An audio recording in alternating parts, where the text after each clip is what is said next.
and welcome to another video.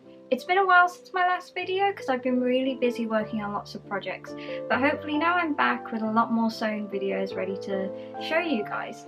So today's video I have been working on a Victorian ball gown inspired Lolita outfit that can also be worn in a history bounding kind of way.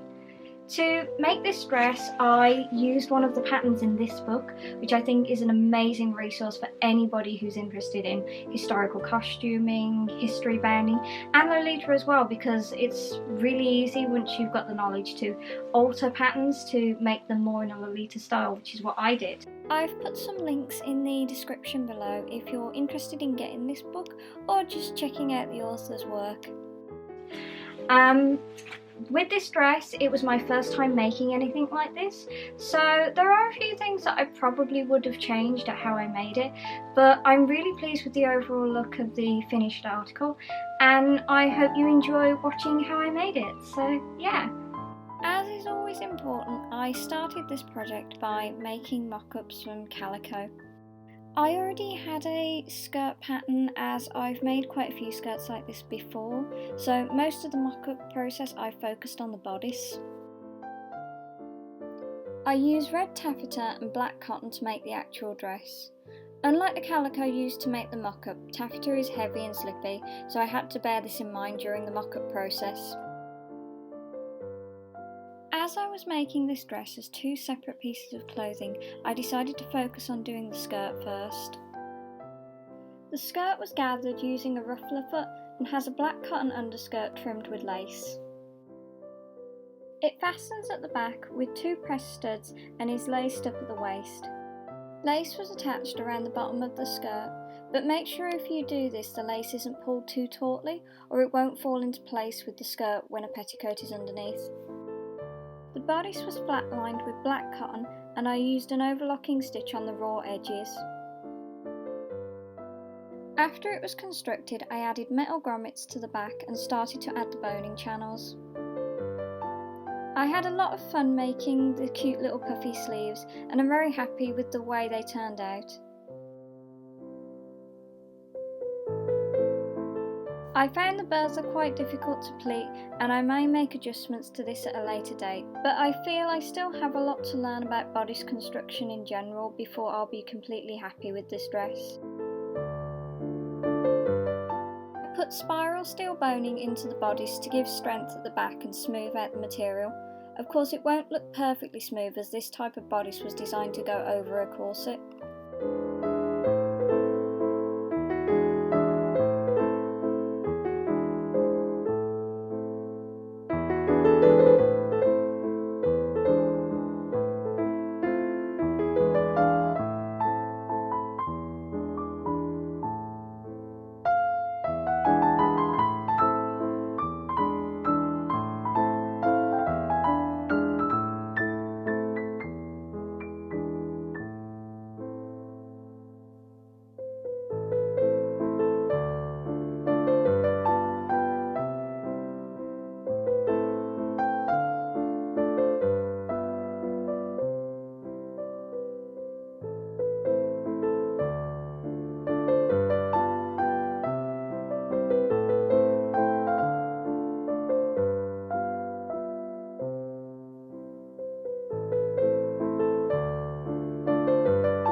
Although I only recently finished this dress, the skirt has been completed for a while, so you may have seen me wearing it in other videos.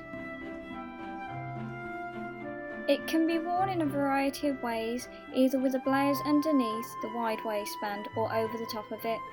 It was starting to try and rain while I was filming, which is why I wore the shawl over the top. I wore a large petticoat underneath the skirt, but you could use a slightly smaller one instead, but this skirt doesn't really look right if you decide not to wear a petticoat at all.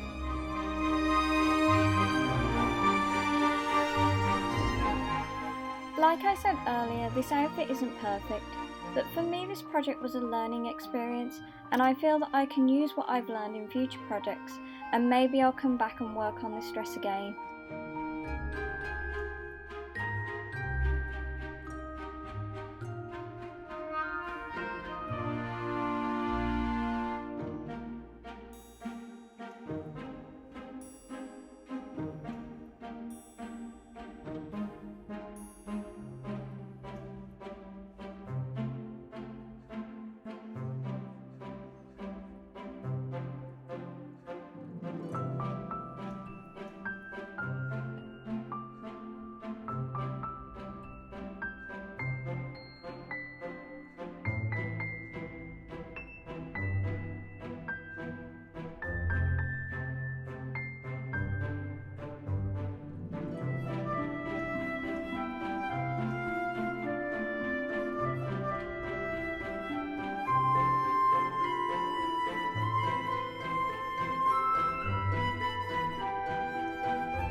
I'm sorry there wasn't any footage of me sewing in this video. When I started making this dress I was only photographing my projects for Instagram and didn't film anything at the time. Thank you so much for watching this video, and I hope you enjoyed it. As always, please like and subscribe and leave a comment. Let me know what you think I should have done to improve it, what you would have done, and if there's anything you've been inspired to make from Victorian style clothing. And thank you so much for watching. Bye!